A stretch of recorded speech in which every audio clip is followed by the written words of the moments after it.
Hello dear student, welcome to my YouTube channel S K classes.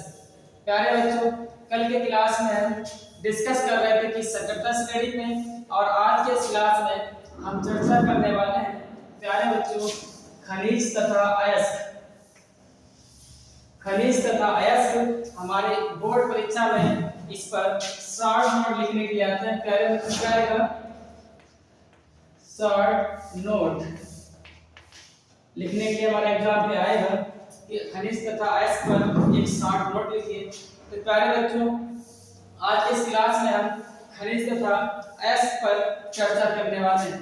तो सबसे पहले हम एक पॉइंट देखते हैं, खनिज। तो प्यारे बच्चों, खनिज क्या होते हैं और ये हमें कैसे प्राप्त होते हैं? प्यारे बच्चों, खनिज प्रकृति में और हमारी पृथ्वी के अंदर जो भी धातु है, कुछ धातुएं हमारी स्वतंत्र रूप से पाई जाती हैं, जबकि कुछ धातुएं संयुक्त रूप से पाई जाती हैं। और यह धातुएं हमारी प्रकृति में और पृथ्वी के अंदर जिस भी रूप में पाई जाती हैं, उनसे प्राप्त धातुओं के सम्मिश्रण को हम खनिज कहते हैं। जिसे हम प्यारे बच्चों यहाँ पर एक परिभाषा के आधार पर समझने की कोशिश कर रहे हैं। प्यारे बच्चों, खनिज हमारे पास पहली हेडिंग है खनिज।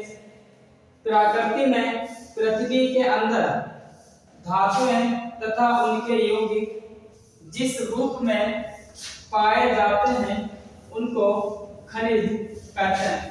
खनिज कहते हैं। किसी खनिज के साथ ब्रैकेट में लिखा सूत्र उस खनिज का मुख्य अंग कहलाता है। प्यारे बच्चों, ये पॉइंट याद रखना है। हमसे पूछा जा सकता है कि किसी भी ब्रैकेट में उपस्थित खनिज के सूत्रों को हम क्या कहते हैं? तो उसका उन्हें मुख्य अंग कहेंगे। क्या कहेंगे प्यारे बच्चों? मुख्य अंग कहेंगे। जैसे एक एग्जांपल के तौर पर हम खनिज की परिभाषा को और आसान कर सकते हैं। यहाँ पर हमारे पास एक खनिज का है, खनिज दिया है जिसका नाम है कॉपर पाइराइट, जिसका ब्रैकेट में सूत्र है प्यारे बच्चों CuFeS2। यहाँ पर S2, इसे हम CuFeS2 को हम कॉपर पाइराइट कहते हैं। क्या कहेंगे? Copper pyrite. यह एक खनिज है। हमसे पेपर में पूछा जाएगा कि कॉपर पाइराइट का एक खनिज है, इसका सूत्र लिखिए। तो प्यारे बच्चों, हमें क्या लिखना है? CuFeS2। उसके बाद इसमें मुख्यतः कॉपर, फेरस और सल्फर है, जिसमें कॉपर तथा फेरस धातुएं हैं, जबकि सल्फर गैस है। इस प्रकार इसका मुख्य अंग क्या होगा? कॉपर। प्यारे बच्चों, इस प्रकार इसका मुख्य अंग कॉपर हो जाएगा। अब हम चर्चा करने वाले हैं कि अयस्क क्या होते हैं और अयस्क हमें कैसे प्राप्त होते हैं।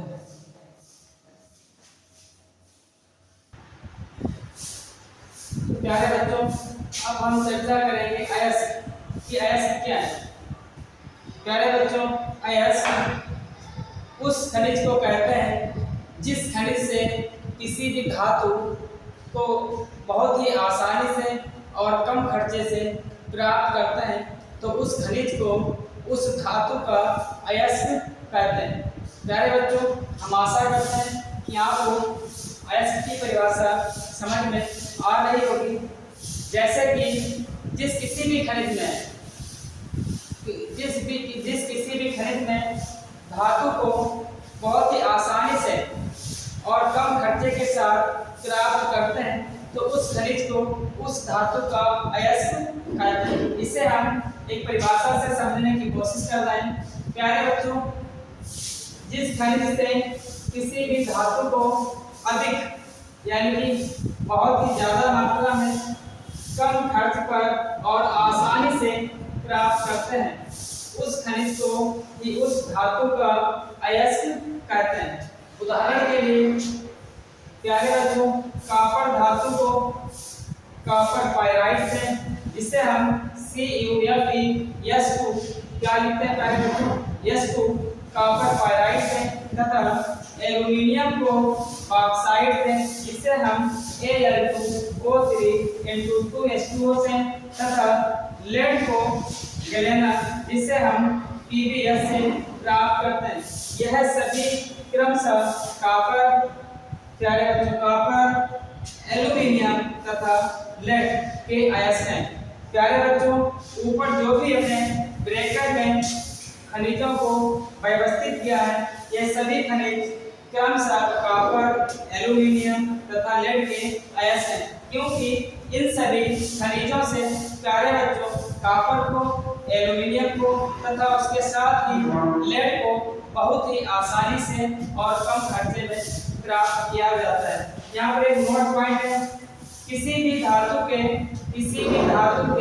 एक से अधिक अयस्क हो सकते हैं। प्यारे बच्चों, याद रखने का पॉइंट है, किसी भी धातु के एक से अधिक अयस्क हो सकते हैं, लेकिन जिस अयस्क से वह धातु आसानी से और कम खर्चे में प्राप्त होती है, उस धातु का मुख्य अयस्क कहलाता है। प्यारे बच्चों, जिस खनिज से किसी भी धातु को आसानी से और कम खर्चे से प्राप्त करते हैं, उस खनिज को, उस धातु का मुख्य अयस्क कहते हैं। इसके बाद प्यारे बच्चों, हमें एक पॉइंट और भी याद करना है, पहले इस पॉइंट को नोट कर लीजिएगा।